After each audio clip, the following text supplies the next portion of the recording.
ఇటు తిరుమల వెంకటేశ్వర స్వామి ఆలయంలో నిర్వహిస్తున్న వైకుంఠ ద్వార దర్శనాలు భక్తులు అశేష ఆదరణతో కొనసాగుతున్నాయి. వైకుంఠ ఏకాదశిని పురస్కరించుకొని ప్రారంభమైన ప్రత్యేక దర్శనాలకు దేశవ్యాప్తంగా భక్తులు భారీగా తరలివస్తున్నారు.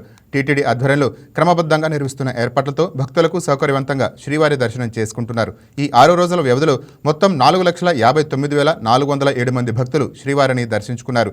రోజురోజుకు భక్తుల సంఖ్య పెరుగుతుండటంతో తిరుమల కొండ భక్తులతో కిటకిటలాడుతోంది. టీటీడీ అధికారులు ప్రత్యేక క్యూ లైన్లు, టైం స్లాట్ దర్శనాలు, భద్రతా ఏర్పాట్లతో రద్దీని సమర్థవంతంగా నియంత్రిస్తున్నారు. ఇక మరోవైపు 5వ రోజు 88,662 మంది శ్రీవారిని దర్శించుకున్నారు.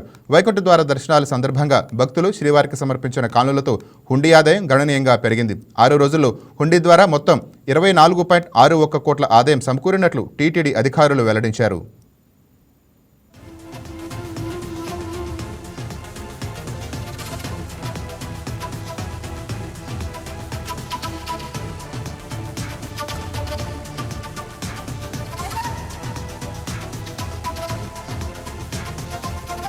ఈ వీడియో మీకు నచ్చినట్లయితే లైక్ చేయండి, షేర్ చేయండి, మా ఛానల్కి సబ్స్క్రైబ్ చేయండి.